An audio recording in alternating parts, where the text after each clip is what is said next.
Africa Content TV. Country you don't find an indigenous, they are indigenous in Ibadan, then that country doesn't exist. Ibadan is home to the whole of Western region of those days.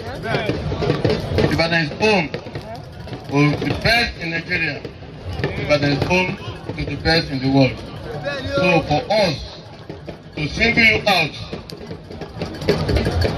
for this award, it means that we have gone very, very far to look at your statistics. You know that among the people that are ruling Bayelsa today, that are the Ibadan indigenous. Because of you. Thank you very much. Thank you very much again. Thank you very much.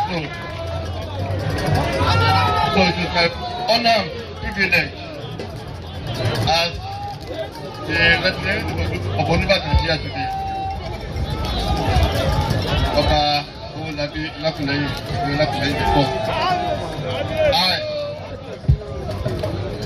Adewolu, the October of Ibadan land, hereby present to you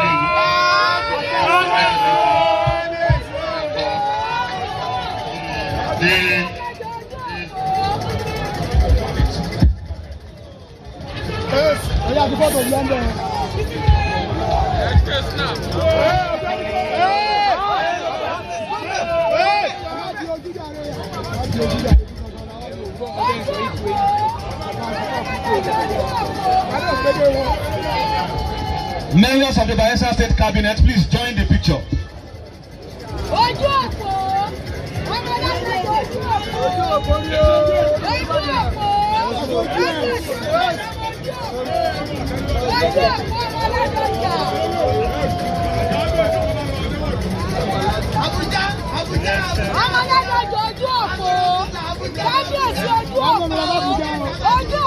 Thank you very much. Congratulations, Your Excellency.